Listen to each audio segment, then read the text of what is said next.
Okay. So നമ്മള് first മോഡ്യൂളിന്റെ ഒരു last സെഷനിലോട്ടാണ് വന്നേക്കുന്നത്. ഇപ്പൊ നമ്മൾ നോക്കുന്ന ഒരു ടോപ്പിക് എന്ന് പറയുന്നത് materials, different types of materials, അതിന്റെ ക്ലാസിഫിക്കേഷൻ. അതിൽ തന്നെ എപ്പോഴും നമുക്ക് സബിന് റിലേറ്റഡ് ആയിട്ട് എപ്പോഴും ചോദിച്ചുകൊണ്ടിരിക്കുന്ന ഒരു കാര്യം എന്ന് പറയുന്നത് മാഗ്നറ്റിക് മെറ്റീരിയലും അതിന്റെ ക്ലാസിഫിക്കേഷനും കാര്യങ്ങളൊക്കെയാണ് നമുക്ക് എപ്പോഴും സ്ഥിരമായിട്ട് നമുക്ക് ചോദിച്ച് കാണാറുള്ളത്. അപ്പോൾ ഇപ്പം ഒന്ന് ആ ഒരു മെറ്റീരിയൽസിന്റെ ക്ലാസിഫിക്കേഷനും അതിനെപ്പറ്റിയുള്ള കുറച്ച് കാര്യങ്ങളൊക്കെയാണ് നമ്മൾ ഇപ്പൊ നിലവിൽ നോക്കാൻ പോകുന്നത്. അപ്പോൾ ഫസ്റ്റ് നോക്കുന്നത് മാഗ്നറ്റിക് മെറ്റീരിയലിന്റെ ക്ലാസിഫിക്കേഷൻ ആണ് നമ്മൾ നിലവിൽ നമുക്ക് നോക്കാൻ പോകുന്നത്. അപ്പോൾ മാഗ്നറ്റിക് മെറ്റീരിയലിനെ നമുക്ക് എങ്ങനെ ക്ലാസിഫൈ ചെയ്യാൻ സാധിക്കും? നമ്മൾ മാഗ്നറ്റോസ്റ്റാറ്റിക്സ് ഒക്കെ നമ്മൾ പഠിച്ചുകൊണ്ടിരുന്നപ്പോൾ അതിന്റെ ടൈപ്സ് ഓഫ് ക്ലാസിഫിക്കേഷനെ പറ്റിയൊക്കെ അതിന്റെ പെക്യുലാരിറ്റീസ് ഒക്കെ നമ്മൾ പഠിച്ചതാണ് അല്ലെ? Magnetic field intensity, magnetic field density, permeability എന്നൊക്കെ പറഞ്ഞ് നമ്മൾ പഠിച്ചതായിരുന്നു മാഗ്നറ്റോസ്റ്റാറ്റിക്സിലെ പാരാമീറ്റേഴ്സ് ഒക്കെ. അപ്പോ ഇപ്പൊ നമ്മൾ നോക്കാൻ പോകുന്നത് അതിനെയൊക്കെ ബേസ് ചെയ്തുകൊണ്ട് നമുക്ക് മാഗ്നറ്റിക് മെറ്റീരിയൽസിനെയൊക്കെ എങ്ങനെ ക്ലാസിഫൈ ചെയ്യാം എന്നാണ് നമ്മൾ ഇനി നോക്കാൻ പോകുന്നത്. ഓക്കെ. അപ്പൊ നമ്മള് ഒരു മാഗ്നറ്റിക് മെറ്റീരിയൽ, നമ്മുടെ കയ്യിൽ ഒരു 5-6 മാഗ്നറ്റിക് മെറ്റീരിയൽ ഉണ്ടെങ്കിൽ അത് ഫസ്റ്റ് ഓഫ് ഓൾ എന്തിന്റെ ബേസിൽ ക്ലാസിഫൈ ചെയ്യുമെന്നാണ് നമ്മൾ ആദ്യം നോക്കേണ്ടത്. ആദ്യം എന്താ? ഫസ്റ്റ് വൺ എന്ന് പറയുന്നത് സസെപ്റ്റബിലിറ്റി. നിങ്ങൾ കേട്ടിട്ടുണ്ടായിരിക്കും. സസെപ്റ്റബിലിറ്റി എന്ന് പറയുന്ന ഒരു പാരാമീറ്ററിന്റെ ബേസിസിലാണ് നമ്മൾ ഫസ്റ്റ് ക്ലാസിഫൈ ചെയ്യുന്നത്. എന്താണ് സസെപ്റ്റബിലിറ്റി എന്ന് പറയുന്നത്? അത് ഒരു മാഗ്നറ്റിക് ഫ്ലെക്സിന്റെ അകത്തേക്ക് നമ്മളൊരു മാഗ്നറ്റിക് മെറ്റീരിയൽ കൊണ്ടുവന്ന് പ്ലേസ് ചെയ്യുമ്പോൾ അവൻ എത്രത്തോളം സെൻസിറ്റീവ് ആണ്. ഓക്കെ. നമ്മളൊരു മാഗ്നറ്റിക് മെറ്റീരിയൽ അല്ലെങ്കിൽ നോൺ മാഗ്നറ്റിക് മെറ്റീരിയൽ, എന്തെങ്കിലും ഒരു മെറ്റീരിയൽ നമ്മളൊരു മാഗ്നറ്റിക് ഫ്ലെക്സിന്റെ അകത്ത് കൊണ്ട് വെക്കുമ്പോൾ അവൻ ആ ഒരു മാഗ്നറ്റിക് ഫ്ലെക്സുമായിട്ട് എത്രത്തോളം സെൻസിറ്റീവ് ആണ് എന്ന് ഇൻഡിക്കേറ്റ് ചെയ്യുന്ന ഒരു പാരാമീറ്റർ ആണ് സസെപ്റ്റബിലിറ്റി എന്ന് പറയുന്നത്. ഇമ്പോർട്ടന്റ് ആണ്. അതിനെപ്പറ്റി എന്താണ് സസെപ്റ്റബിലിറ്റി എന്ന് ചോദിച്ചിട്ടുണ്ട്. അതിന്റെ ഡയമെൻഷൻ എന്ന് പറയുന്നത് ഒന്നില്ല, ഡയമെൻഷൻ ലെസ് ആണ്. സസെപ്റ്റബിലിറ്റി എന്ന് പറയുന്നത് ഡയമെൻഷൻ ലെസ് ആണ് എന്നുള്ള കാര്യം ഓർത്ത് വെക്കുക. ഓക്കെ. സോ സസെപ്റ്റബിലിറ്റി എന്ന് പറയുന്നത് ഒരു ഡയമെൻഷൻ ലെസ് ക്വാണ്ടിറ്റി ആണെന്നുള്ള കാര്യം ഓർക്കുക. ആൻഡ് റിലേറ്റീവ് പെർമിബിലിറ്റി, രണ്ടാമത്തെ കേസ് റിലേറ്റീവ് പെർമിബിലിറ്റി. എന്താണ് റിലേറ്റീവ് പെർമിബിലിറ്റി എന്ന് പറയുന്നത്? നമുക്കറിയാം പെർമിബിലിറ്റി എന്താണെന്നൊക്കെ നമ്മൾ നോക്കിയിട്ടുണ്ടായിരുന്നു അല്ലെ? നമ്മൾ മാഗ്നറ്റോസ്റ്റാറ്റിക്സ് ഒക്കെ പഠിച്ചപ്പോൾ നമ്മൾ നോക്കിയതാണ് എന്താണ് പെർമിബിലിറ്റി എന്നുള്ളത്. നമ്മൾ പെർമിബിലിറ്റി എത്രത്തോളം മാഗ്നറ്റിക് ഫീൽഡിനെ ഇവൻ ഹോൾഡ് ചെയ്യും, എത്രത്തോളം മാഗ്നറ്റിക് ഫീൽഡിനെ സ്റ്റോർ ചെയ്യാനുള്ള കേപ്പബിലിറ്റി ഒരു മെറ്റീരിയൽ ഉണ്ട് എന്ന് ഇൻഡിക്കേറ്റ് ചെയ്യുന്നതാണ് പെർമിയബിലിറ്റി എന്ന് പറയുന്നത്. അപ്പോൾ എന്താണ് റിലേറ്റീവ് പെർമിബിലിറ്റി എന്ന് പറയുന്നത്? നമുക്കൊരു ബെഞ്ച് മാർക്ക് ഉണ്ട്. എന്താണ്? ഒരു free space. With respect to free space ഒരു മെറ്റീരിയലിന്റെ പെർമിറ്റിവിറ്റിനെ ഇൻഡിക്കേറ്റ് ചെയ്യുകയാണ് എന്നുണ്ടെങ്കിൽ അതിനെയാണ് നമ്മൾ റിലേറ്റീവ് പെർമിബിലിറ്റി എന്ന് നമ്മൾ വിളിക്കുന്നത്. With respect to free space നമ്മൾ ഒരു മെറ്റീരിയലിന്റെ പെർമിബിലിറ്റിനെ ഇൻഡിക്കേറ്റ് ചെയ്യുകയാണ് എന്നുണ്ടെങ്കിൽ അതിനെ നമ്മൾ വിളിക്കുന്ന പേരാണ് റിലേറ്റീവ് പെർമിബിലിറ്റി എന്ന് വിളിക്കുന്നത്. അപ്പോൾ ഇതിനെ രണ്ടിന്റെയും ബേസിസിലാണ്, ഇതിന്റെ രണ്ടിന്റെയും ബേസിലാണ് പ്രധാനമായിട്ടും നമ്മൾ മാഗ്നറ്റിക് മെറ്റീരിയൽസിനെയൊക്കെ ക്ലാസിഫൈ ചെയ്ത് വെച്ചേക്കുന്നത്. അപ്പോൾ ആദ്യം നോക്കുകയാണെങ്കിൽ ലീനിയർ ആൻഡ് നോൺ ലീനിയർ നമുക്ക് പറയാം. ഫസ്റ്റ്ലി ലീനിയറിന്റെ ഒരു ലീനിയറിന്റെ കാറ്റഗറിയിൽ വരുന്നതാണ് ഡയാമാഗ്നറ്റിക് മെറ്റീരിയൽ എന്ന് പറയുന്ന ഒരു ഗ്രൂപ്പ്. എന്താണ് ഡയാമാഗ്നറ്റിക്? നമുക്കൊരു മെറ്റീരിയൽ എടുക്കാം, ഒരു മാഗ്നറ്റിക് മെറ്റീരിയൽ. ഡയാമാഗ്നറ്റിക് മെറ്റീരിയൽ ഇങ്ങനെ ഇരിക്കാന്ന് വിചാരിക്കുക. ഓക്കെ. ഇവിടെ ഈ ഒരു ഡയാമാഗ്നറ്റിക് മെറ്റീരിയലിന്റെ പ്രത്യേകത എന്ന് വെച്ചാൽ ഒരു സ്പെസിഫിക് ആയിട്ടുള്ള ഒരു ഡൈപോൾ ഇതിന്റെ അകത്ത് ഉണ്ടായിരിക്കില്ല. ഒരു സ്പെസിഫിക് ആയിട്ടുള്ള ഒരു ഡൈപോൾ എന്ന് പറയുന്ന ഒരു കോൺസെപ്റ്റ് ഇതിന്റെ അകത്ത് ഉണ്ടായിരിക്കത്തില്ല. ഓക്കെ.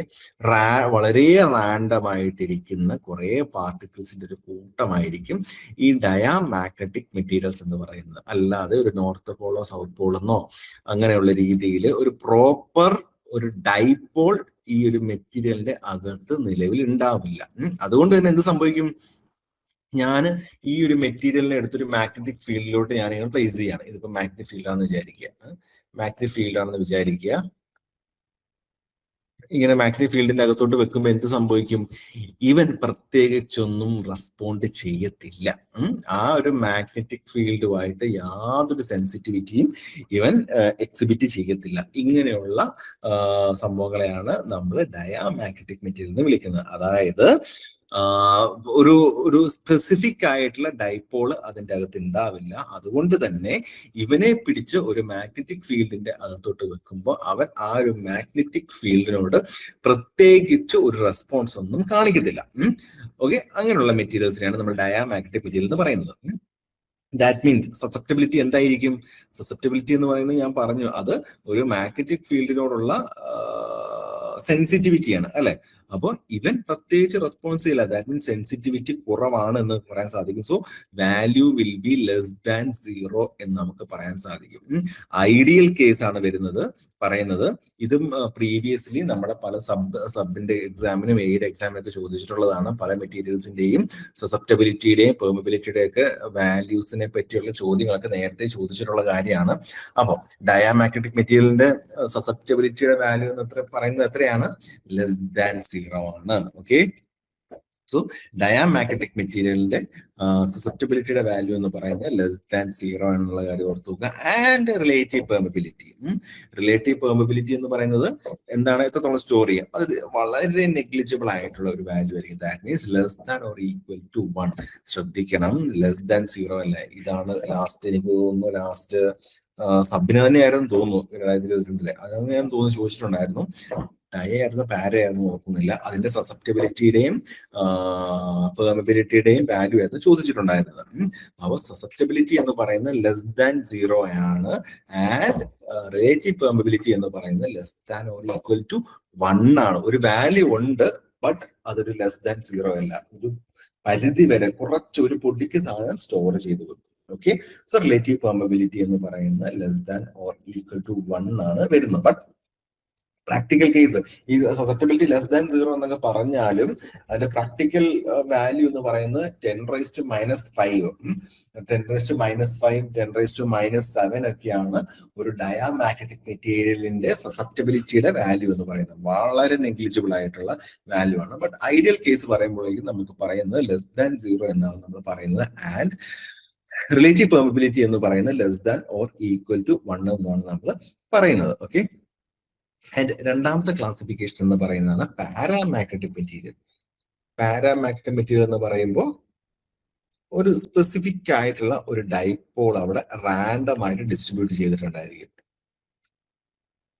ഒരു ഡൈപോൾ പ്രസന്റ് ആയിരിക്കും. ഇങ്ങനെ ഡൈപോൾസ് ഇതിന്റെ അകത്ത് പ്രസന്റ് ആയിരിക്കും, ബട്ട് അത്രയും പ്രോമിനന്റ് ആയിരിക്കില്ല. ബാക്കി മാഗ്നറ്റിക് മെറ്റീരിയൽ അത്ര പ്രോമിനന്റ് ആയിരിക്കില്ല. ഒരു സ്പെസിഫിക് ഡൈപോൾ അവിടെ പ്രസന്റ് ആണ്. പക്ഷേ ഇവനിലേക്ക് ഒരു മാഗ്നറ്റിക് ഫീൽഡ് എത്തുമ്പോഴേക്കും അവന്റെ സെൻസിറ്റിവിറ്റി എന്ന് പറയുന്നത് അവനൊന്ന് റെസ്പോണ്ട് ചെയ്യും. ഒരു പരിധി വരെ അവൻ റെസ്പോണ്ട് ചെയ്യും.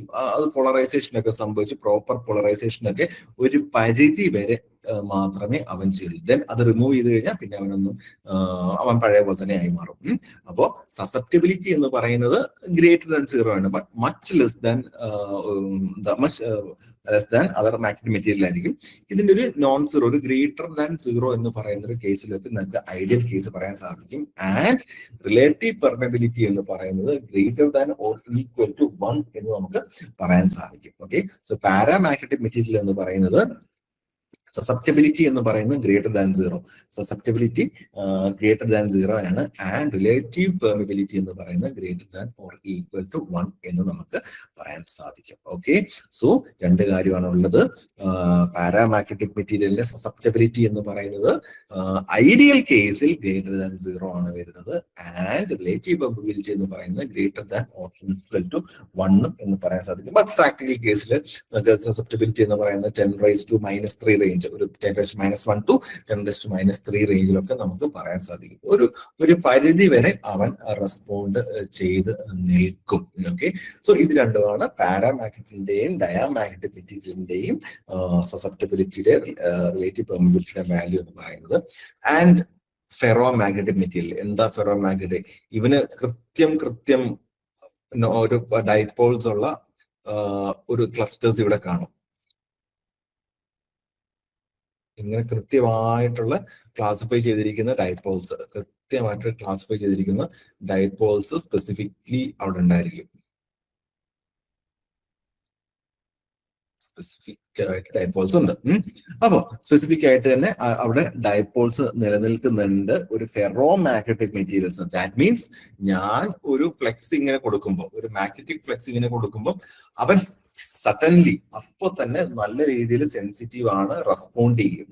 നല്ല രീതിയിൽ തന്നെ റെസ്പോണ്ട് ചെയ്ത് പ്രോപ്പർ ആയിട്ട് ഒരു പോളറൈസേഷൻ അവിടെ, അല്ലെങ്കിൽ അവിടെ കൃത്യമായിട്ടുള്ള ഒരു ഡൈപോൾ അവിടെ ക്രിയേറ്റ് ചെയ്യും. ദാറ്റ് മീൻസ് ഹൈലി സെൻസിറ്റീവ് ആണ്. ഒരു ഫെറോ മാഗ്നറ്റിക് മെറ്റീരിയൽ എന്ന് പറയുമ്പോൾ കൃത്യമായിട്ട് ഹൈലി സെൻസിറ്റീവ് ആണ്, മാഗ്നറ്റിക് ഫീൽഡുമായിട്ട് ഹൈലി സെൻസിറ്റീവ് ആണ്. നമ്മൾ എത്ര മാഗ്നറ്റിക് ഫീൽഡ് കൊടുത്താലും അതിന് കറസ്പോണ്ടിങ് ആയിട്ടുള്ള ഒരു സെൻസിറ്റിവിറ്റി അവൻ എക്സിബിറ്റ് ചെയ്യും. ഓക്കെ, അതിനെയാണ് നമ്മൾ ഫെറോ മാഗ്നറ്റിക് മെറ്റീരിയൽ എന്ന് വിളിക്കുന്നത്. ആൻഡ് റിലേറ്റീവ് പെർമിബിലിറ്റി അപ്പൊ എന്തായിരിക്കും? ഗുഡ് മാഗ്നറ്റിക് മെറ്റീരിയൽ ആണ്, മാഗ്നറ്റിക് എനർജീനെ അത്യാവശ്യം നല്ല ഹോൾഡ് ചെയ്യും. ദാറ്റ് മീൻസ് സസെപ്റ്റബിലിറ്റി എന്ന് പറയുന്നത് മച്ച് ഗ്രേറ്റർ ദാൻ 0 ആയിരിക്കും, ആൻഡ് റിലേറ്റീവ് പെർമിബിലിറ്റി എന്ന് പറയുന്നത് മച്ച് ഗ്രേറ്റർ ദാൻ 1 ആയിരിക്കും. അപ്പൊ ഓർക്കുക, നമ്മൾ എപ്പോഴും സസെപ്റ്റബിലിറ്റിനെ ഇൻ ടേംസ് ഓഫ് 0യും റിലേറ്റീവ് പെർമിബിലിറ്റിനെ ഇൻ ടേംസ് ഓഫ് 1 ആണ് നമ്മൾ പറയുന്നത്. ഓക്കെ, സോ സസെപ്റ്റബിലിറ്റിനെ നമ്മൾ ഇൻ ടേംസ് ഓഫ് 0 നമ്മൾ പറയുമ്പോഴേക്കും ഫെറോമാഗ്നറ്റിക് മെറ്റീരിയലിന്റെ സസെപ്റ്റബിലിറ്റി എന്താ വരിക? മച്ച് ഗ്രേറ്റർ ദാൻ 0 ആണ്. Okay, much greater than 0, and relative permeability എന്ന് പറയുന്നത് മച്ച് ഗ്രേറ്റർ ദാൻ 1 എന്ന് നമുക്ക് പറയാൻ സാധിക്കും. Okay, so ferro magnetic material ആണ് നമ്മുടെ ഏറ്റവും നല്ല മാഗ്നറ്റിക് മെറ്റീരിയൽസ് എന്നൊക്കെ പറയുന്നത്. നമ്മൾ യൂഷ്വലി നമ്മൾ മാഗ്നറ്റിക് മെറ്റീരിയൽസിനകത്തൊക്കെ യൂസ് ചെയ്യുന്നത്, അല്ലെങ്കിൽ മാഗ്നറ്റിക് ഡിവൈസിലൊക്കെ യൂസ് ചെയ്യുന്നത് ഫെറോ മാഗ്നറ്റിക് മെറ്റീരിയൽ ആണ് നമ്മൾ യൂസ് ചെയ്യുന്നത്. ഇലക്ട്രോ മാഗ്നറ്റ് ഒക്കെ ഉണ്ടാക്കാൻ വേണ്ടി, അല്ലെങ്കിൽ ഒരു മാഗ്നറ്റിക് പ്രോപ്പർട്ടി ഹോൾഡ് ചെയ്യുന്ന ഡിവൈസിലെല്ലാം നമ്മൾ യൂസ് ചെയ്യുന്ന ഫെറോ മാഗ്നറ്റിക് മെറ്റീരിയൽ ആണ് യൂസ് ചെയ്യുന്നത്. ആൻഡ് പാരാ ഡയ എന്ന് പറഞ്ഞാൽ കംപ്ലീറ്റ്ലി നോൺ മാഗ്നറ്റിക് മെറ്റീരിയൽ ആണ് നമുക്ക് വരുന്നത്. ആൻഡ് പാരാ മാഗ്നറ്റിക് മെറ്റീരിയൽ എന്ന് പറയുന്നത് ചെറിയൊരു മാഗ്നറ്റിക് പ്രോപ്പർട്ടി എക്സിബിറ്റ് ചെയ്യും, പക്ഷെ ഒരു ഗുഡ് മാഗ്നറ്റിക് മെറ്റീരിയൽ അല്ല എന്ന് നമുക്ക് പറയേണ്ടി വരും. ഓക്കെ, സോ ഇതാണ് മാഗ്നറ്റിക് മെറ്റീരിയൽസിന്റെ ക്ലാസിഫിക്കേഷൻ ആയിട്ട് നമുക്ക് പറയാനുള്ളത്. ഇതിന്റെ 1-2 എക്സാമ്പിൾസ് ഒക്കെ നിങ്ങൾ പഠിച്ചു വെക്കണം. ഇതും പ്രീവിയസ് ആയിട്ട് ചില എക്സാംസ് ഒക്കെ ചോദിച്ചിട്ടുണ്ട്. മാഗ്നറ്റിക് മെറ്റീരിയലിന്റെ പേര് വന്നിട്ട് അത് എന്ത് ടൈപ്പ് ആണെന്നുള്ള രീതി ചോദിക്കുക. ഇല്ലാന്നുണ്ടെങ്കിൽ ഡയാമാഗ്നറ്റ് അല്ലെങ്കിൽ പാരാമാഗ്നറ്റ് വന്നിട്ട് അതിന്റെ എക്സാമ്പിൾസ് കണ്ടുപിടിക്കുക എന്ന് പറയുന്ന രീതിയിൽ ചില എക്സാംസിലൊക്കെ ചോദിച്ച് കണ്ടിട്ടുണ്ട്. സോ പ്രധാനപ്പെട്ട 1-2 ഒന്ന് പഠിച്ചു വെക്കണം.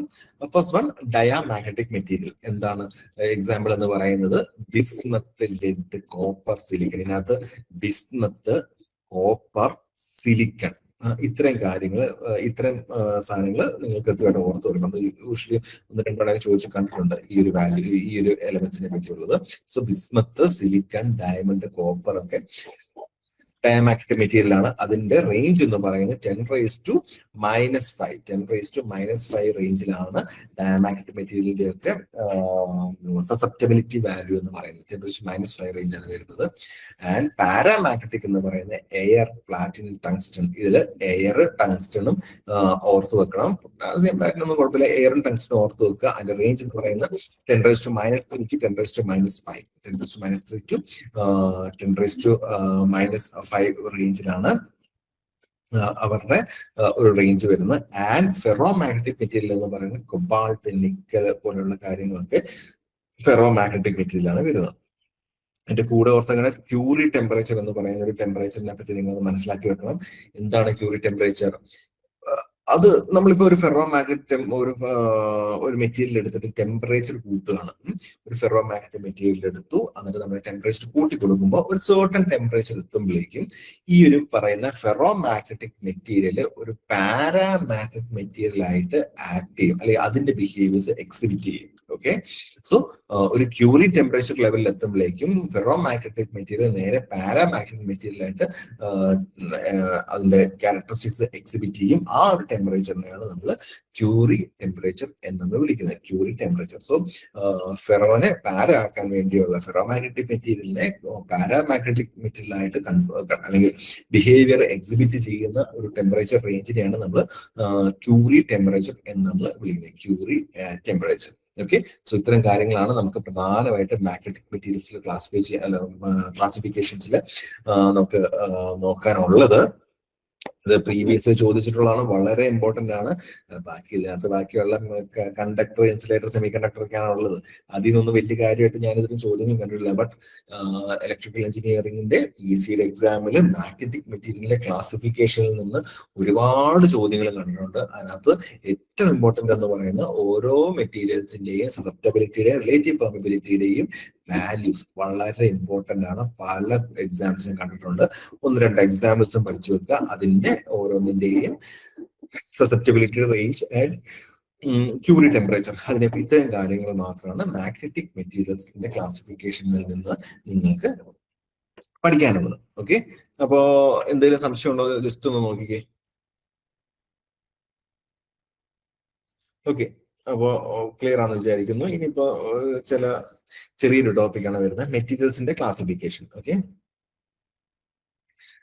മെറ്റീരിയൽസ് എന്ന് പറയുമ്പോൾ നമുക്ക് ഇലക്ട്രിക്കൽ മെറ്റീരിയൽസിനെ നമ്മൾ ക്ലാസിഫൈ ചെയ്യുന്ന എന്തിന്റെ ബേസിസിലാണ്? കണ്ടക്ടിവിറ്റിയുടെ ബേസിസിലാണ്, അല്ലെ? നമുക്ക്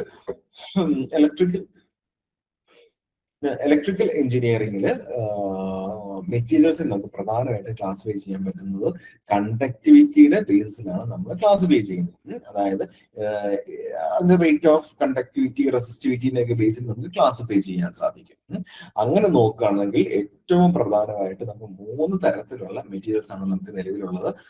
ഒന്ന് insulator, semi conductor and conductor. Okay, 3 തരത്തിലുള്ള മെറ്റീരിയൽസ് ആണ് നമുക്ക് നിലവിൽ പഠിക്കാനുള്ളത്. അല്ലെങ്കിൽ നോട്ട് ചെയ്ത് വെക്കണം. ഇതിലൊന്നും അധികം ക്വസ്റ്റ്യൻസ് ഒന്നും ഞാൻ PSCക്ക് ഒന്നും കണ്ടിട്ടില്ല. മെറ്റീരിയൽ ക്ലാസിഫിക്കേഷൻ ആണ് ഏറ്റവും ഇമ്പോർട്ടന്റ്. എന്നാലും സിലബസിൽ തന്നിരിക്കുന്നത് കൊണ്ട് നമുക്ക് നോക്കി പോവാം. Insulator, semi conductor and conductor. Firstly ഇത് നോക്കുന്നതിന് മുന്നേ നമുക്ക് ഒരു കാര്യം നോക്കേണ്ടതുണ്ട്. എന്താണ് എനർജി ഗ്യാപ്പ് എന്നുള്ള കേസ്, ഓരോന്നിനകത്തും എങ്ങനെയാണ് എനർജി ഗ്യാപ്പ് വരുന്നതെന്നും. അതായത് നമുക്ക് നിങ്ങൾ അനലോഗിൽ പഠിച്ചിട്ടുണ്ടെങ്കിൽ വാലൻസ് ബാൻഡും കണ്ടക്ഷൻ ബാൻഡും എന്നുള്ള രീതിയിൽ നിങ്ങൾ പഠിച്ചിട്ടുണ്ടായിരിക്കും. അതായത് ഒരു കണ്ടക്ഷൻ മോഡിലേക്ക് പോകാനുള്ള ഒരു എനർജി ഗ്യാപ്പിനെയാണ് ബേസിക്കലി ഈ പറയുന്ന ഫോർബിഡൻ എനർജി ഗ്യാപ്പ് എന്നൊക്കെ നമ്മൾ പറയുന്നത്. അപ്പോൾ ഒരു ഇൻസുലേറ്റർ എന്ന് പറയുമ്പോഴേക്കും ഈ പറയുന്ന വാലൻസ് ബാൻഡും കണ്ടക്ഷൻ ബാൻഡും തമ്മിൽ അത്യാവശ്യം ഡിസ്റ്റൻസ് ഉണ്ടായിരിക്കും. ഏകദേശം 6 ഇലക്ട്രോൺ വോൾട്ടിനേക്കാൾ അധികം ഒക്കെ ഒരു ഡിസ്റ്റൻസ് ഉണ്ട് എന്നുണ്ടെങ്കിൽ അതിനെയാണ് നമ്മൾ ഒരു ഇൻസുലേറ്റർ, അതായത് ഒരു ഫ്രീ ഫ്ലോ, ചാർജസിന്റെ ഒരു ഫ്രീ ഫ്ലോ അവിടെ നടക്കത്തില്ല. കാരണം ഈ പറയുന്ന ഒരു എനർജി ഗ്യാപ്പ് ഉള്ളത് കൊണ്ട് തന്നെ അവിടെ ഒരു ഫ്രീ ഫ്ലോ എന്ന് പറയുന്നത് പോസിബിൾ ആയിരിക്കത്തില്ല. ഓക്കെ, ഇങ്ങനെയുള്ളതിനെയാണ് നമ്മൾ ഇൻസുലേറ്റർ എന്ന് വിളിക്കുന്നത്. ആൻഡ് സെമി കണ്ടക്ടർ എന്ന് പറയുന്നത് എന്താണ്? തമ്മിൽ ഒരു എനർജി ഗ്യാപ്പ് ഉണ്ടാവും, ബട്ട് അതൊരു ചെറിയൊരു എനർജി ഗ്യാപ്പ് ആയിരിക്കും when comparing to insulator. But ഒരു സർട്ടൺ ഇൻസ്റ്റന്റ് എത്തിക്കഴിഞ്ഞാൽ അവന് കണ്ടക്ട് ചെയ്യാൻ പറ്റും. അല്ലാതെ നോർമലി ഇരിക്കുകയാണെന്നുണ്ടെങ്കിൽ അവന് പ്രത്യേകിച്ചൊന്നും ചെയ്യാൻ സാധിക്കത്തില്ല. ഓക്കെ, ഇങ്ങനെയുള്ളതിനെയാണ് നമ്മൾ സെമി കണ്ടക്ടർ എന്ന് നമ്മൾ വിളിക്കുന്നത്. ബട്ട് ഒരു നോർമൽ കണ്ടക്ടർ എന്ന് പറയുമ്പോൾ എന്തായിരിക്കും? ഈ പറയുന്ന ബാലൻസ് ബാൻഡും കണ്ടക്ഷൻ ബാൻഡും തമ്മിൽ യാതൊരു എനർജി ഗ്യാപ്പ് അല്ലെങ്കിൽ എനർജി ഡിഫറൻസ് ഉണ്ടായിരിക്കത്തില്ല. തമ്മിൽ കൊളാബറേറ്റ് ചെയ്തിട്ടാണ് ഇരിക്കുന്നത്. അതുകൊണ്ട് തന്നെ ഒരു ഫ്രീ ഫ്ലോ ഓഫ് ചാർജസ് ഉണ്ടായിരിക്കും. അപ്പം നമ്മൾ മെറ്റീരിയൽസിനെ ക്ലാസിഫൈ ചെയ്യുന്നത് തന്നെ ഈ പറയുന്ന എനർജി ഗ്യാപ്പ് എന്ന് പറയുന്ന ആ ഒരു കോൺസെപ്റ്റ് യൂസ് ചെയ്തുകൊണ്ടാണ് നമ്മൾ മെറ്റീരിയൽസിനെ ക്ലാസിഫൈ ചെയ്യുന്നത്. എനർജി ഗ്യാപ്പിനെ കൺസിഡർ ചെയ്തിട്ടാണ് നമ്മൾ ക്ലാസിഫൈ ചെയ്യുന്നത്. ഇൻസുലേറ്റർ എന്ന് പറയുകയാണെങ്കിൽ ഒരു പ്രോപ്പർ എനർജി ഗ്യാപ്പ് നിലനിൽക്കുന്നുണ്ടായിരിക്കും.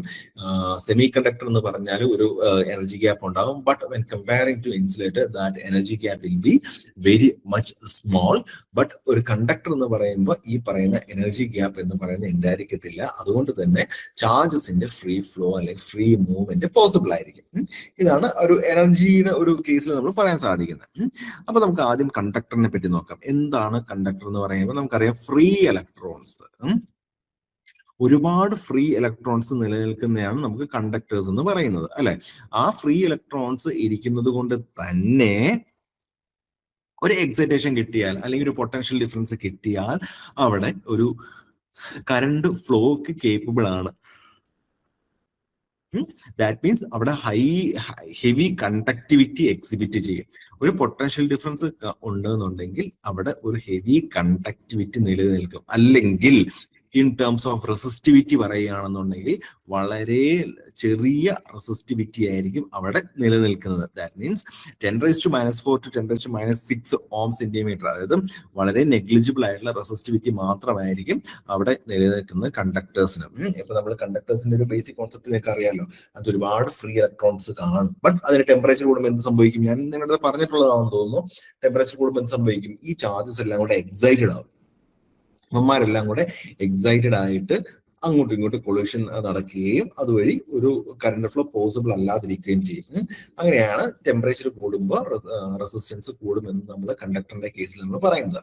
അപ്പൊ ഒരു കണ്ടക്ടർ എന്ന് പറയുമ്പോൾ ഹെവി കണ്ടക്ടിവിറ്റി ആണ് ആൻഡ് വളരെ നെഗ്ലിജിബിൾ ആയിട്ടുള്ള റെസിസ്റ്റിവിറ്റി ആണ് ഉണ്ടാകുന്നത്. അതിന്റെ വാല്യൂ എന്ന് പറയുന്നത് 10⁻⁴ to 10⁻�6 ഓം സെന്റിമീറ്റർ ആയിരിക്കും അതിന്റെ റെസിസ്റ്റിവിറ്റിയുടെ വാല്യൂ എന്ന് പറയുന്നത്. ഓക്കെ, സോ നമുക്ക് ഈ കണ്ടക്ടർ തന്നെ നമുക്ക് 2 തരത്തിൽ ക്ലാസിഫൈ ചെയ്യാൻ സാധിക്കും. ബേസിക് ആയിട്ടുള്ള ക്ലാസിഫിക്കേഷൻ ജസ്റ്റ് കേട്ടങ്ങ് പോയാൽ മതി, വേറെ ഒന്നും ചോദിക്കാനൊന്നുമില്ല. ഒന്ന് low resistivity material and high resistivity material. In terms of റെസിസ്റ്റിവിറ്റിയുടെ കേസിലാണ് നമ്മൾ ക്ലാസിഫൈ ചെയ്യുന്നത്. ആദ്യം ലോ റെസിസ്റ്റിവിറ്റി മെറ്റീരിയൽ, അതായത് നമ്മൾ യൂഷ്വലി നമ്മൾ കണ്ടക്ടേഴ്സ് ആയിട്ട് യൂസ് ചെയ്യില്ല, വയറിങ്ങിന് വേണ്ടി, ട്രാൻസ്മിഷൻ ലൈനിന് വേണ്ടി, മെഷീൻസിന്റെ വൈൻഡിങ്സിന് വേണ്ടിയൊക്കെ നമ്മൾ യൂസ് ചെയ്യില്ല. അതൊക്കെ ലോ റെസിസ്റ്റിവിറ്റി ഉള്ള മെറ്റീരിയൽ. ലോ റെസിസ്റ്റിവിറ്റി എന്ന് പറഞ്ഞാൽ എന്താ? ഗുഡ് കറന്റ് ഫ്ലോ അവിടെ ഉണ്ടാവും, നല്ല കറണ്ട് ഫ്ലോ അവിടെ ഉണ്ടാവും. അങ്ങനെയുള്ള മെറ്റീരിയലാണ് നമ്മൾ ലോ റെസിസ്റ്റിവിറ്റി എന്ന് പറയുന്നത്. അപ്പൊ ഇതിന്റെ ഒരു സ്പെഷ്യാലിറ്റി എന്താ വെച്ചാൽ, അല്ലെങ്കിൽ അതിന്റെ ഒരു നേച്ചർ എന്താണെന്ന് വെച്ചാൽ low temperature coefficient. That means temperature അനുസരിച്ച് അതിന്റെ ക്യാരക്ടറിസ്റ്റിക്സ് വേരിയേഷൻ എന്ന് പറയുന്നത് വളരെ കുറവായിരിക്കും. ലോ റെസിസ്റ്റിവിറ്റി മെറ്റീരിയൽ എന്ന് വെച്ചാൽ ഒന്ന് ലോ ടെമ്പറേച്ചർ കോഎഫിഷ്യന്റ് ആയിരിക്കും. അതിന്റെ നേച്ചർ എന്ന് പറയുന്നത് വിത്ത് റെസ്പെക്ട് ടു ടെമ്പറേച്ചർ അധികം വേരി ചെയ്യില്ല. സഫിഷ്യന്റ് മെക്കാനിക്കൽ സ്ട്രെങ്ത് കാണുമായിരിക്കും, കുറച്ച് സ്ട്രോങ് ആയിരിക്കും സാധനം. ഡക്റ്റിലിറ്റി അത് നമുക്ക് എന്ത് രീതിയിൽ വേണമെങ്കിലും നമുക്ക് മോൾഡ് ചെയ്ത് എടുക്കാൻ സാധിക്കും. സ്ട്രിങ് ആയിട്ട്, തിക്ക് സ്ട്രിങ് ആയിട്ടോ വളരെ നൈസ് ആയിട്ടുള്ള സ്ട്രിങ് ആയിട്ടൊക്കെ നമുക്ക് മോൾഡ് ചെയ്തെടുക്കാൻ സാധിക്കും. സോൾഡറബിലിറ്റി പ്രോപ്പർ ആയിട്ട് ഫ്യൂസ് ചെയ്ത് നമുക്ക് യൂസ് ചെയ്യാനുള്ള കേപ്പബിലിറ്റി ഉണ്ടാവും. ആൻഡ് കൊറോഷൻ റെസിസ്റ്റൻസ് ആയിരിക്കും അതിന്റെ ക്യാരക്ടറിസ്റ്റിക്സ് അനുസരിച്ച്, അല്ലെങ്കിൽ അതിന്റെ കെമിക്കൽ കോമ്പോസിഷൻ അനുസരിച്ച് കൊണ്ട് തന്നെ കൊറോഷൻ റെസിസ്റ്റന്റ് ആയിരിക്കും എന്ന് പറയാൻ സാധിക്കും. അതുകൊണ്ട് തന്നെയാണ് നമ്മൾ ഈ പറയുന്ന ട്രാൻസ്മിഷൻ ലൈൻ ആയിക്കൊള്ളട്ടെ, ഹൗസ് വയറിംഗ് ആയിക്കൊള്ളട്ടെ, മെഷീൻസ് ട്രാൻസ്ഫോമർ വൈൻഡിങ് ആയിക്കൊള്ളട്ടെ, മോട്ടറിന്റെ വൈൻഡിങ്സ് ആയിക്കൊള്ളട്ടെ, എല്ലായിടത്തും നമ്മൾ ലോ റെസിസ്റ്റീവ് മെറ്റീരിയൽ ആണ് കൂടുതലും പ്രിഫർ ചെയ്യുന്നത്. ദെൻ ഹൈ റെസിസ്റ്റീവ് മെറ്റീരിയൽ എന്ന് പറയുമ്പോൾ എന്തായിരിക്കും? നല്ല റെസിസ്റ്റൻസ് ആയിരിക്കും. റെസിസ്റ്റൻസ് കൂടുമ്പോൾ എന്ത് സംഭവിക്കും? I²R ലോസ് കൂടുതലായിരിക്കും അല്ലെ? അതിൽ തന്നെ നിങ്ങൾക്ക് മനസ്സിലാക്കാൻ സാധിക്കും അവിടെ എവിടെയായിരിക്കും യൂസ് ചെയ്യുന്നത്. ഹീറ്റ് വേണ്ട എവിടെയൊക്കെയാണോ, ഹീറ്റ് വേണ്ടത് എവിടെയൊക്കെയാണോ അവിടെയൊക്കെ നമുക്കിത് യൂസ് ചെയ്യാൻ സാധിക്കും. ഹീറ്റ് സ്റ്റാർട്ടേഴ്സ്, അതായത് റെസിസ്റ്റൻസ് എന്ന് പറയുന്നത് കൺസിഡർ ചെയ്യേണ്ട സ്ഥലങ്ങളിൽ നമുക്ക് യൂസ് ചെയ്യാൻ സാധിക്കും ഹൈ റെസിസ്റ്റിവിറ്റി ഉള്ള മെറ്റീരിയൽ. അതായത് റെസിസ്റ്റൻസ്, സ്ലിപ്പ് കണ്ടക്ഷൻ മെറ്റീരിയലൊക്കെ റെസിസ്റ്റൻസ് നമുക്ക് ആവശ്യമായിട്ട് വരും അല്ലെ? അപ്പൊ അങ്ങനെയുള്ള റെസിസ്റ്റൻസിന് സിഗ്നിഫിക്കന്റ് ആയിട്ടുള്ള റോള് വരുന്ന സ്ഥലങ്ങളിലൊക്കെ നമുക്ക് യൂസ് ചെയ്യാൻ പറ്റുന്നതാണ് ഈ പറയുന്ന ഹൈ റെസിസ്റ്റിവിറ്റി മെറ്റീരിയൽസ് എന്ന് പറയുന്നത്. അഗെയിൻ അതും ഈ പറയുന്ന ലോ ടെമ്പറേച്ചർ കോഎഫിഷ്യന്റ് ആണ്. ഹൈ മെൽറ്റിംഗ് വരിക, കാരണം നല്ല ഹീറ്റ് ജനറേറ്റ്, ഇവനെല്ലാം ഡെഫിനറ്റ്ലി ഹൈ ഹീറ്റ് ജനറേറ്റ് ചെയ്യും. ആ ഹീറ്റ് വന്നാൽ ഇവന് അനങ്ങാൻ പാടില്ല അല്ലെ? അപ്പൊ അങ്ങനെയുള്ളതൊക്കെ ഹൈ മെൽറ്റിംഗ് പോയിന്റ് ആയിരിക്കും ഇവന്മാരൊക്കെ എക്സിബിറ്റ് ചെയ്യുന്നത്. Low temperature coefficient high melting point ആയിരിക്കും ഉണ്ടാവുക. ആൻഡ് ഓക്സിഡേഷൻ നടക്കത്തില്ല. ഓക്സിഡേഷൻ എന്ന് പറയുന്ന ഒരു കോൺസെപ്റ്റിലോട്ട് ഇവൻ പോവില്ല. നല്ല മെക്കാനിക്കൽ സ്ട്രെങ്ത് ആയിരിക്കും. ഡക്റ്റിലിറ്റിയും അത്യാവശ്യം നല്ല രീതിയിൽ നമുക്ക് മോൾഡ് ചെയ്ത് എടുക്കാൻ സാധിക്കുന്നത്. ഏറ്റവും ഇമ്പോർട്ടന്റ് മെൽറ്റിംഗ് പോയിന്റും ലോ ടെമ്പറേച്ചർ കോഎഫിഷ്യന്റും ആണ് രണ്ടിലും ഇമ്പോർട്ടന്റ് എന്ന് പറയുന്നത്. ഇപ്പം എവിടെയാണ് യൂസ് ചെയ്യുന്നത്? ഹീറ്റ് എന്ന് പറയുന്ന അല്ലെങ്കിൽ റെസിസ്റ്റൻസ് എന്ന് പറയുന്ന പാരാമീറ്റർ റോൾ എവിടെയൊക്കെ ഉണ്ടോ അവിടെ നമുക്ക് യൂസ് ചെയ്യാൻ പറ്റുന്നതാണ് ഹൈ റെസിസ്റ്റിവിറ്റി മെറ്റീരിയൽ ആയിട്ടുള്ള സാധനങ്ങൾ അല്ലെങ്കിൽ കണ്ടക്ടേഴ്സ് എന്ന് പറയുന്നത്. ഇതിന്റെ തന്നെ മറ്റൊരു നമുക്ക് ക്ലാസിഫിക്കേഷൻ ആയിട്ട് കൺസിഡർ ചെയ്യാൻ പറ്റും സൂപ്പർ കണ്ടക്ടിവിറ്റി അല്ലെങ്കിൽ സൂപ്പർ കണ്ടക്ടർ എന്ന് പറയുന്ന മെറ്റീരിയൽ. സൂപ്പർ കണ്ടക്ടർ എന്താ? സൂപ്പർ കണ്ടക്ടർ എന്ന് പറയുന്നത് ചില മെറ്റീരിയൽസ് ഒക്കെ 0 കെൽവിൻ ആവുമ്പോഴേക്കും റെസിസ്റ്റിവിറ്റി എന്ന് പറയുന്നത് 0-ലോട്ട് എത്തും. അതായത് 0 കെൽവിൻ എന്ന് പറയുന്നത് -273°C, -273°C അല്ലെങ്കിൽ 0 കെൽവിനൊക്കെ ആകുമ്പോഴേക്കും ചില മെറ്റീരിയൽസ് ഒക്കെ 0 റെസിസ്റ്റിവിറ്റി എക്സിബിറ്റ് ചെയ്യും. അങ്ങനെയുള്ള മെറ്റീരിയൽസിനെയാണ് നമ്മൾ സൂപ്പർ കണ്ടക്ടർ എന്ന് നമ്മൾ വിളിക്കുന്നത്. സൂപ്പർ കണ്ടക്ടർ ഏതൊരു ചെറിയൊരു എക്സാമിന് ചോദിച്ചിട്ടുള്ള സൂപ്പർ കണ്ടക്ടർ എന്ന് പറയുന്നത് ഏത് ടെമ്പറേച്ചറാണ് അച്ചീവ് ചെയ്യുന്നത്. അപ്പൊ 0 കെൽവിനിലാണ് ഇത് മെയിനായിട്ട് അച്ചീവ് ചെയ്യുന്നത്, അല്ലെങ്കിൽ -273°C അച്ചീവ് ചെയ്യുന്നത്. അപ്പോ ആ കണ്ടീഷനിൽ എന്തായിരിക്കും റെസിസ്റ്റിവിറ്റി എന്ന് പറയുന്നത്? Resistivity will be equal to 0 എന്ന് നമുക്ക് പറയാൻ സാധിക്കും. ആൻഡ് ഇത് രണ്ട് തരത്തിലുണ്ട്. ഒന്ന് ടൈപ്പ് 1 ആൻഡ് ടൈപ്പ് 2 എന്ന് പറയാം. ടൈപ്പ് 1 എന്ന് പറയുന്നത് എന്താ? അതൊരു സോഫ്റ്റ് കണ്ടക്ടർ, അതായത് പ്യുവർ ഫോം, ഒരു പ്യുവർ സ്പെസിഫൈൻ ആയിരിക്കും. ബട്ട് അതൊരിക്കലും നമുക്കൊരു സ്പെസിഫിക് ആപ്ലിക്കേഷൻ നമുക്ക് യൂസ് ചെയ്യാൻ പറ്റൂല. അത് പ്യുവർ ആയിട്ട് അവൻ സൂപ്പർ കണ്ടക്ടർ ആണ്, ഇമ്പ്യൂരിറ്റി ഒന്നും ഇല്ലാത്ത ആയിരിക്കും, അധികം യൂസ്ഫുൾ ഒന്നുമില്ല, നമ്മൾ സെമി കണ്ടക്ടർ പറയുന്നില്ല. ബട്ട് ടൈപ്പ് 2 ആണ് ഈ പറയുന്ന ഡോപ്പിംഗ് നടത്തി അല്ലെങ്കിൽ ഇമ്പ്യൂരിറ്റീസ് ആഡ് ചെയ്ത് കുറച്ച് മോഡിഫിക്കേഷൻ ഒക്കെ വരുത്തി സൂപ്പർ കണ്ടക്ടർ എന്ന് പറയുന്നത്. അതിനാണ് നമുക്ക് ഈ പറയുന്ന ഇൻഡസ്ട്രിയൽ അല്ലെങ്കിൽ കൊമേഴ്ഷ്യൽ ആപ്ലിക്കേഷൻസിലൊക്കെ നമ്മൾ യൂസ് ചെയ്യുന്നത്. അപ്പോൾ ടൈപ്പ് 2 എന്ന് പറയുന്നത് ഹാർഡ് സൂപ്പർ കണ്ടക്ടേഴ്സ് ആണ്. അത് മിക്സ്ചർ ഓഫ് അതർ എലമെന്റ്സ് ആയിരിക്കും. ഒരു സൂപ്പർ കണ്ടക്ടർ മെറ്റീരിയലിനകത്ത് അതർ എലമെന്റ്സ് എല്ലാം ആഡ് ചെയ്തിട്ട് ഒരു നോർമൽ ബിഹേവിയർ എക്സിബിറ്റ് ചെയ്യാൻ വേണ്ടി, അല്ലെങ്കിൽ കുറച്ച് റെസിസ്റ്റിവിറ്റി ഒക്കെ എക്സിബിറ്റ് ചെയ്യാൻ വേണ്ടി കേപ്പബിൾ ആയിട്ടുള്ള ഒരു കണ്ടക്ടർ ആയിരിക്കും ടൈപ്പ് 2 സൂപ്പർ കണ്ടക്ടർ എന്ന് പറയുന്നത്. സോ ടൈപ്പ് 1 ആണ് purest form of super conductor എന്ന് പറയുന്നത്. ബട്ട് ടൈപ്പ് 2 ആണ് നമ്മൾ കൊമേഴ്ഷ്യലായിട്ട് യൂസ് ചെയ്യുന്ന. അതിനകത്ത് ഈ പറയുന്ന some kind of alloys or metals or some other kind of elements നമ്മൾ ആഡ് ചെയ്തിട്ടുണ്ടായിരിക്കും. അതാണ് ടൈപ്പ് 2 എന്ന് പറയുന്ന superconductor. And semiconductor ആണ് നമുക്ക് നെക്സ്റ്റ് വരുന്നത്. ഓക്കെ, സെമി കണ്ടക്ടർ എന്താണ്? സെമി കണ്ടക്ടർ നമുക്കറിയാം, നേരത്തെ നമ്മൾ പറഞ്ഞു. സെമി കണ്ടക്ടർ എന്ന് പറഞ്ഞാൽ ഈ പറയുന്ന പോലെ എന്താ, ഇൻസുലേറ്ററിനും കണ്ടക്ടറിനും ഇടയിൽ നിൽക്കുന്ന, ഇൻസുലേറ്റേഴ്സിനും കണ്ടക്ടറിനും ഇടയിൽ നിൽക്കുന്ന ഒരു മെറ്റീരിയലാണ് ഈ പറയുന്ന സെമി കണ്ടക്ടർ എന്ന് പറയുന്ന എലമെന്റ്സ് എന്ന് പറയുന്നത്. അത് നമുക്ക് രണ്ട് തരത്തിൽ നമുക്ക് പറയാൻ സാധിക്കും. എന്തൊക്കെയാ രണ്ട് തരത്തില്? First of all intrinsic and extrinsic എന്നാണ് പറയുന്നത്. എന്താണ്, നിങ്ങൾ അനലോഗ് തുടങ്ങിയോ? അനലോഗ് പഠിച്ചിട്ടുണ്ടായിരിക്കും അല്ലെ? എന്താണ് ഇൻട്രൻസിക് എന്ന് പറയുന്നത്? ഇന്റർസിക് എന്ന് പറഞ്ഞാൽ പ്യുവറസ്റ്റ് ഫോം ആണ്, അതായത് പ്യുവർ സെമി കണ്ടക്ടർ ആണ് ഇൻട്രൻസിക് എന്ന് പറയുന്നത്. ബട്ട് എക്സ്ട്രൻസിക് എന്ന് പറയുന്നത് എന്താണ്? ഈ ഇൻട്രൻസിക് ഒന്നും ഒരിക്കലും നമുക്കൊരു പ്രാക്ടിക്കൽ ആപ്ലിക്കേഷനിലോ അല്ലാതെ ഒന്നും നമുക്ക് അപ്ലൈ ചെയ്യാൻ സാധിക്കത്തില്ല. കാരണം അവനെ കൊണ്ട് വലിയ പ്രയോജനമൊന്നും ഇല്ല. ബട്ട് ഇവനെ പ്രയോജനകരമാക്കണമെന്നുണ്ടെങ്കിൽ നമ്മൾ എന്ത് ചെയ്യണം? ഇവനെ മോഡിഫൈ ചെയ്യണം അല്ലെ? ഇവനെ മോഡിഫൈ ചെയ്തെടുക്കണം. ഇവനെ മോഡിഫൈ ചെയ്താണ് എക്സ്ട്രൻസിക് സെമി കണ്ടക്ടർ എന്ന് പറയുന്നത്. എക്സ്ട്രൻസിക് സെമി കണ്ടക്ടർ അത് ഒരു നേരെ ഇൻട്രൻസിക് എടുക്കുന്നു. ഇൻട്രൻസിക്കിലോട്ട് കുറച്ച് ഇംപ്യൂരിറ്റീസ് ആഡ് ചെയ്യുന്നു. ഇംപ്യൂരിറ്റീസ് ആഡ് ചെയ്യുമ്പോൾ ഓക്കെ, അത് ഞാൻ പറഞ്ഞുതരാം. ഓക്കെ, അപ്പൊ അത് നോക്കി ഇൻട്രൻസിക് നോക്കാം. ഇൻട്രൻസിക് എന്ന് പറയുന്നത് ഒരു pure form of semiconductor ആണ്. Pure form of semiconductor ആണ് ഇൻട്രൻസിക് സെമി കണ്ടക്ടർ എന്ന് പറയുന്നത്. അതിനകത്ത് നല്ല ശക്തമായിട്ടുള്ള ബോണ്ടിങ് ആയിരിക്കും അതിനകത്ത് ഉണ്ടാവുന്നത്. ഫ്രീ ഇലക്ട്രോൺസ് തമ്മിൽ നല്ല ശക്തമായിട്ടുള്ള ബോണ്ടിങ് ഉണ്ടാവും. അതുകൊണ്ട് തന്നെ എന്താ, ഇവന്റെ കണ്ടക്ഷൻ പ്രോപ്പർട്ടി എന്ന് പറയുന്നത് വളരെ ലിമിറ്റഡ് ആയിരിക്കും. ഇവന്റെ കണ്ടക്ഷൻ പ്രോപ്പർട്ടി എന്ന് പറയുന്നത് വളരെ വളരെ ലിമിറ്റഡ് ആയിരിക്കും. ഏതിൽ? ഇൻട്രൻസിക് സെമി കണ്ടക്ടറിൽ കണ്ടക്ഷൻ പ്രോപ്പർട്ടി എന്ന് പറയുന്നത് വളരെ ലിമിറ്റഡ് ആയിരിക്കും. But intrinsic semi conductor conduct ചെയ്യണമെന്നുണ്ടെങ്കിൽ ഒന്നില്ലെങ്കിൽ തെർമലി എക്സൈറ്റ് ചെയ്യണം, അല്ലെങ്കിൽ ക്രിസ്റ്റൽസിൽ എന്തെങ്കിലും ഡിഫക്ട്സ് സംഭവിച്ചാൽ മാത്രമേ അവൻ കണ്ടക്ട് ചെയ്യുള്ളൂ. അതുകൊണ്ട് തന്നെ ഇൻട്രൻസിക് സെമി കണ്ടക്ടർ എന്ന് പറയുന്നത് പ്യുവറസ്റ്റ് ഫോം ആണ്. കണ്ടക്ഷൻ വളരെ കുറവാണ് എന്നുള്ള കാര്യം കൂടെ നിങ്ങൾ ഓർത്തു വെക്കുക. അപ്പൊ ഇതിനകത്തുള്ള രണ്ട് എക്സാമ്പിൾ എന്താ? സിലിക്കനും ജർമേനിയുമാണ് most important semiconductors that we know. Semiconductor സിലിക്കനും ജർമേനിയുമാണ് നമ്മൾ ഏറ്റവും കൂടുതൽ നമ്മൾ യൂസ് ചെയ്യുന്നത്. അത് എക്സ്ട്രൻസിക് സെമി കണ്ടക്ടർ. എന്താണ് എക്സ്ട്രൻസിക് സെമി കണ്ടക്ടർ എന്ന് പറയുന്നത്? നമ്മൾ പറഞ്ഞു പ്യുവർ ഫോം ആണ് ഇൻട്രൻസിക് എന്ന് പറയുന്നത്. പക്ഷേ അത് നമുക്ക് യൂസ് ഇല്ല. അതിന് യൂസ് ചെയ്യാൻ വേണ്ടി നമ്മൾ എന്ത് ചെയ്യും? നമ്മൾ അതിനകത്തോട്ട് കുറച്ച് ഇമ്പ്യൂരിറ്റീസ് ആഡ് ചെയ്യും. എന്തിനാണ് ഇമ്പ്യൂരിറ്റീസ് ആഡ് ചെയ്യുന്നത്? ഇവന്റെ കണ്ടക്ഷൻ കേപ്പബിലിറ്റി കൂട്ടാൻ വേണ്ടി. ഇൻട്രാൻസിക് സെമി കണ്ടക്ടറിന്റെ കണ്ടക്ഷൻ പ്രോപ്പർട്ടി കൂട്ടാൻ വേണ്ടി ഞാൻ അതിനകത്തേക്ക് കുറച്ച് ഇമ്പ്യൂരിറ്റീസ് ഞാൻ പിടിച്ച് ആഡ് ചെയ്തെന്ന് കൊടുക്കും. ആ ഇമ്പ്യൂരിറ്റി ആഡ് ചെയ്യുന്ന പ്രോസസ്സിനെയാണ് നമ്മൾ ഡോപ്പിംഗ് എന്ന് വിളിക്കുന്നത്. ഡോപ്പിംഗ് എന്ന് പറയുന്നത് ഇമ്പ്യൂരിറ്റീസ് ആഡ് ചെയ്യുന്ന പ്രോസസ്സിനെയാണ് നമ്മൾ ഡോപ്പിംഗ് എന്ന് നമ്മൾ വിളിക്കുന്നത്. സോ എന്താ പറഞ്ഞിട്ടിരുന്നത്? ഓക്കെ, ഡോപ്പി ചെയ്തു. അപ്പൊ എന്ത് സംഭവിക്കും?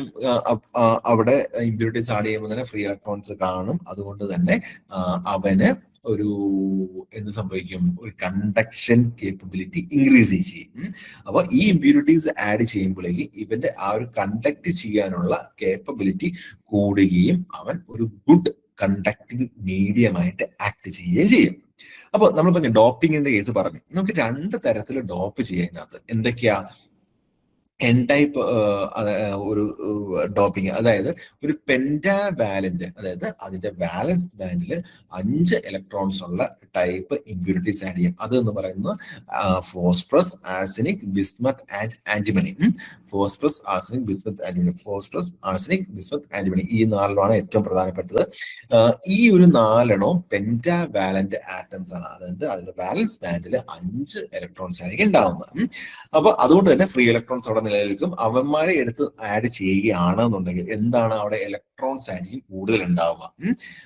ഇലക്ട്രോൺസ് ആയിരിക്കും അവിടെ കൂടുതൽ ഉണ്ടാവുന്നത്. അതുകൊണ്ട് തന്നെ നമുക്ക് പറയാം എൻ ടൈപ്പ് സെമി കണ്ടക്ടർ എന്ന് നമുക്ക് പറയാൻ സാധിക്കും. ഓക്കെ, ഇതിനകത്ത് എൻ ടൈപ്പിനകത്ത് ആഡ് ചെയ്യുന്ന ഇമ്പ്യൂരിറ്റീസ് ഏതൊക്കെയാണെന്ന് നിങ്ങൾ ഓർത്ത് വെക്കണം, തെറ്റിപ്പോകരുത്. ഓരോന്നിന്റെ എക്സാമ്പിൾസ് ഒക്കെ നോക്കി വെക്കണം. പി ടൈപ്പ് സെമി കണ്ടക്ടർ എന്ന് പറയുന്നത് എന്താണ്? നമ്മൾ ഒരു ട്രൈ വാലന്റ് ആറ്റം, അതായത് വാലൻസ് ബാൻഡില് 3 എലമെന്റ്സ് ഉള്ളത്, ആറ്റംസ് ഉള്ള, ഇലക്ട്രോൺസ് ഉള്ള ആഡ് ചെയ്യുകയാണെന്നുണ്ടെങ്കിൽ അതിനെയാണ് നമ്മൾ പി ടൈപ്പ്. ബട്ട് കാരണം അവിടെ ഹോൾസ് ആയിരിക്കും കൂടുതൽ, അവിടെ കൂടുതൽ നിലനിൽക്കുന്നത്. അങ്ങനെയുള്ള അതിനെയാണ് നമ്മൾ പി ടൈപ്പ് സെമി കണ്ടക്ടർ എന്ന് നമ്മൾ വിളിക്കുന്നത്. P type semiconductor. അതിന്റെ എക്സാമ്പിൾ ബോറോൺ, ഗാലിയം, ഇൻഡിയം ഒക്കെയാണ് എക്സാമ്പിൾ എന്ന് പറയുന്നത്. സോ പെന്റാവാലന്റ് എന്ന് പറയുന്നത് എൻ ടൈപ്പ് സെമി കണ്ടക്ടറും ആൻഡ് ട്രൈ വാലന്റ് എന്ന് പറയുന്നത് പി ടൈപ്പ് സെമി കണ്ടക്ടറും ആണെന്ന് ഓർക്കുക. ആൻഡ് ഓരോന്നിന്റെയും എക്സാമ്പിൾസും നിങ്ങൾ കൃത്യമായിട്ട് ഓർത്തു വെക്കുക. ഓക്കെ, നമുക്ക് പ്രധാനമായിട്ടും ഇത്രയും മാത്രമേ ക്ലാസിഫിക്കേഷൻ ഉള്ളൂ നമ്മുടെ ഈ ഒരു മോഡ്യൂളിനകത്ത്. ഏതൊക്കെയാണ്? ഫസ്റ്റ്ലി മാഗ്നറ്റിക് മെറ്റീരിയലിന്റെ ക്ലാസിഫിക്കേഷൻ. ഈ പറയുന്ന മെറ്റീരിയൽ ക്ലാസിഫിക്കേഷൻ ഒന്നും കൂടുതലൊന്നും നിങ്ങൾ നോക്കേണ്ട കാര്യം വരണില്ല. കാരണം അതിൽ നിന്നൊന്നും ഇതുവരെയും അധികം ചോദ്യങ്ങൾ, 1-2 ചോദ്യം, ഒരു ചോദ്യമൊക്കെ കുറെ എക്സാമിന്റെ ഇടയിൽ ചോദിക്കും എന്നല്ലാതെ നമ്മുടെ സബ് എഞ്ചിനീയർ ലെവലിലൊന്നും അധികം ഈ പറയുന്ന കണ്ടക്ടറിന്റെ ക്ലാസിഫിക്കേഷനിൽ നിന്നോ ഒന്നും അത് ചോദിച്ചു കണ്ടിട്ടില്ല. ബട്ട് ഏറ്റവും ഇമ്പോർട്ടന്റ് എന്ന് പറയുന്നത് നമ്മുടെ ഈ പറയുന്ന മാഗ്നറ്റിക് മെറ്റീരിയലിന്റെ ക്ലാസിഫിക്കേഷനിൽ നിന്നാണ് വന്നേക്കുന്നത്. ഓക്കെ, സോ ഇതോടുകൂടി നമ്മുടെ ഈ മോഡ്യൂളിന്റെ ഓൾമോസ്റ്റ് എല്ലാം തന്നെ തീർന്നിരിക്കുകയാണ്. ഇതിനുള്ള മെഷർമെന്റ്സിന്റെ ടോപ്പിക് എനിക്കൊന്ന് മോഡ്യൂൾ 2 മെഷർമെന്റ്സ് ഉണ്ട്. അതിനകത്ത് ക്ലബ് ചെയ്തെടുക്കുന്നതാണ് ബെറ്റർ എന്ന് എനിക്ക് തോന്നുന്നു. ബാക്കി നമ്മുടെ എല്ലാം തന്നെ തീർന്നിട്ടുണ്ട്. ഈ മോഡ്യൂളിൽ നമ്മുടെ മോഡ്യൂൾ നമ്പർ 1 വേറെ ഏതെങ്കിലും ടോപ്പിക്കിൽ എന്തെങ്കിലും സംശയം ഉണ്ടെങ്കിൽ ചോദിച്ചോളൂ. ഫസ്റ്റ് മോഡ്യൂൾ കംപ്ലീറ്റ്ലി സിലബസ് എല്ലാം കവർ ചെയ്തെന്നാണ് എനിക്ക് തോന്നുന്നത്. ഒരു ടോപ്പിക്കും വിട്ടുപോയിട്ടില്ല. എന്തെങ്കിലും സംശയം ഉണ്ടോ ഫസ്റ്റ് മോഡ്യൂളിൽ? ഇപ്പൊ ആരൊക്കെയാ ഉള്ള? 3 പേര്. അനുപ്രിയ, ഷഹ്ന, ആർദ്ര. ഫസ്റ്റ് മോഡ്യൂൾ ഓക്കെ ആണോ? അതിനകത്ത് especially network analysis, theorems, Thevenin, Norton ഒക്കെ ക്ലിയർ ആണോ നിങ്ങൾക്ക്? സാറേ, കുറച്ചും കൂടെ ക്വസ്റ്റ്യൻസ് ക്ലാസ്സിൽ വർക്ക്ഔട്ട് ചെയ്താൽ കൊള്ളായിരുന്നു. ഏത് ടോപ്പിക്കിൽ നിന്ന്? അത് മൊത്തത്തിലോ അതോ സ്പെസിഫിക് ആയിട്ടായാലും ഉണ്ടോ? അല്ല, ആദ്യത്തെ നമ്മുടെ നെറ്റ്വർക്സിലെ കുറച്ച് പ്രോബ്ലംസ്. അതായത് നെറ്റ്വർക്കിന്റെ സൊല്യൂഷൻസ് അതാണോ ഉദ്ദേശിച്ചത്? അതായത് നമ്മുടെ mesh analysis, node analysis, Thevenin, Norton അതാണോ? അതെ സാറേ. ഓക്കെ, അത് എങ്ങനെയാണ് ഞാൻ തരേണ്ടത്? ആക്ച്വലി നമ്മളിപ്പോൾ ഓൺലൈൻ ആയതുകൊണ്ട് പ്രശ്നമാണ്. അതായത് നമ്മൾ ഒരു ക്വസ്റ്റ്യൻ തന്നിട്ട് അത് നിങ്ങൾ സോൾവ് ചെയ്തെടുക്കുക എന്ന് പറയുന്നത് ഡിഫിക്കൽട്ട് ആയിരിക്കും. അതിനേക്കാൾ ഉപരി ഞാൻ ക്വസ്റ്റ്യൻ തരാം, അത് നിങ്ങൾ ട്യൂട്ടോറിയൽ പോലെ 1 വീക്ക് കൊണ്ട് ചെയ്ത് തീർക്കണം. അതിന്റെ സൊല്യൂഷൻ ഞാൻ അത് കഴിഞ്ഞിട്ട് ഞാൻ തരുന്ന രീതിയിൽ ചെയ്താൽ മതി. എങ്ങനെയാണ് ചെയ്യേണ്ടത്? ട്യൂട്ടോറിയൽ അങ്ങനെയാലും മതി. ഓക്കെ, അങ്ങനെയാണെങ്കിൽ ഞാൻ ഓരോ മെഷീൻ അനാലിസിസിന് നോൺ അനാലിസിസിന് കുറച്ചും കൂടെ നെറ്റ്വർക്ക്സ് തരാം. അത് നിങ്ങൾ സോൾവ് ചെയ്ത് നോക്കുക. എന്നിട്ട് അതിന്റെ സൊല്യൂഷൻസ് ഒരു നിങ്ങൾക്ക് തന്നു കഴിഞ്ഞിട്ട് 2-3 ദിവസം കഴിഞ്ഞിട്ട് ഞാൻ സൊല്യൂഷൻ നമ്മുടെ മെന്ററിന്റെ അടുത്ത് ഷെയർ ചെയ്യാം. അത് കഴിഞ്ഞിട്ട് അതിൽ നിന്ന് എന്തെങ്കിലും സംശയം ഉണ്ടെങ്കിൽ ആളുടെ അടുത്ത് ചോദിച്ചാൽ മതി. ഓക്കെ, ഞാൻ തന്നേക്കാം. ഞാൻ ഇന്നിപ്പം ഇന്ന് വ്യാഴമല്ലേ? ഓക്കെ, ഞാൻ 2 ദിവസത്തിനകത്തൊരു 10-20 സർക്യൂട്ട് ഞാൻ തരാം. അപ്പം ഇപ്പൊ നിങ്ങൾക്ക് തരുന്നതിനകത്ത് മെഷീൻ അനാലിസിസ് ആണെങ്കിൽ സെയിം സർക്യൂട്ട് തന്നെ നോഡ് അനാലിസിസ് വെച്ച് ചെയ്യാൻ നോക്കുക. അതുപോലെ തന്നെ തെവനിന്റെ ഒരു പ്രോബ്ലം തരുവാണെങ്കിൽ ആ തെവനിന്റെ തന്നെ തെവനിൻ ഈക്വലന്റും നോട്ടൺ ഈക്വലന്റും ചെയ്യാൻ നോക്കുക കേട്ടോ. അപ്പം നിങ്ങൾക്ക് എല്ലാം കൂടെ കിട്ടിക്കോളും. ഞാനത് ഷെയർ ചെയ്തേക്കാം. വേറെ എന്തെങ്കിലും ഡൗട്ട്, വേറെ എന്തെങ്കിലും കാര്യങ്ങളുണ്ടോ? ഓക്കെ, അപ്പം വേറെ ഒന്നുമില്ല എന്ന് തോന്നുന്നു. ഞാനിപ്പോ ഈ ക്വസ്റ്റ്യൻ ഇപ്പം പറഞ്ഞ കാര്യം ഞാനിപ്പോൾ ആരോഗ്യ ഷെയർ ചെയ്തേക്കാം. ക്വസ്റ്റ്യൻസ് 2 ദിവസം സമയം വേണം കുറച്ച് ക്വസ്റ്റ്യൻസ് ഒക്കെ എടുക്കാൻ വേണ്ടി. ഞാൻ ക്വസ്റ്റ്യൻസ് ഒക്കെ എടുത്തിട്ട് ഞാൻ ഷെയർ ചെയ്തേക്കാം. എനിക്കൊന്ന് ഞാനൊരു ക്വസ്റ്റ്യൻ നമ്മുടെ ഒരു വേറെന്തോ 10-40 ക്വസ്റ്റ്യൻസ് ആണ് തന്നില്ലായിരുന്നോ? അതിനകത്ത് എന്തെങ്കിലും ഡൗട്ട് അത് ചെയ്തായിരുന്നോ? നിങ്ങൾ എക്സാം നടത്തിയായിരുന്നോ? അതിനകത്ത് സൊല്യൂഷൻ കിട്ടാത്തതുണ്ട് സർ. സൊല്യൂഷൻ കിട്ടിയില്ല? ഏതാ കിട്ടാത്ത? അതെല്ലാത്തിന്റെ സൊല്യൂഷൻ തന്നായിരുന്നല്ലോ. അതിന്റെ ഒപ്പം ഒരു PDF ഡോക്യുമെന്റ് ആഡ് ചെയ്തിട്ടുണ്ട് സൊല്യൂഷൻ എന്നുള്ളത്. അത് ചെക്ക് ചെയ്തോ? ഇല്ല മാം. അത് അതേ ഫോൾഡറിൽ തന്നെ സൊല്യൂഷൻ എന്ന് പറഞ്ഞിട്ട് ആഡ് ചെയ്തിട്ടുണ്ട്. Okay ma'am. സൊല്യൂഷൻ തന്നിട്ടുണ്ട്, അത് നോക്കട്ടെ. അത് സംശയം ഉണ്ടെങ്കിൽ അതൊന്ന് ചോദിച്ചാൽ മതി. അത് എങ്ങനെയാണ് വന്നേക്കുന്നത് ഞാൻ പറഞ്ഞുതരാം. മോഡ്യൂൾ 1 നമ്മുടെ ബാക്കി കണ്ടന്റെല്ലാം തീർത്തും പിന്നെ മെച്ചമുള്ള മെഷർമെന്റ്സ് അത് മോഡ്യൂൾ നമ്പർ 2ന്റെ കൂടെ എടുക്കുന്നതായിരിക്കും ബെറ്റർ. കാരണം പ്യുവർലി മെഷർമെന്റ്സ് തന്നെയാണ് വരുന്നത്. രണ്ടായിട്ട് പഠിക്കാതെ ഒറ്റയ്ക്ക് പഠിക്കുന്നതായിരിക്കും നല്ലത്. ഓക്കെ, അപ്പോൾ വേറെ ഒന്നും ഇല്ലാന്നുണ്ടെങ്കിൽ നമുക്ക് ഇന്ന് വൈൻഡ് അപ്പ് ചെയ്യാം. ഓക്കെ, ശരി, താങ്ക് യു.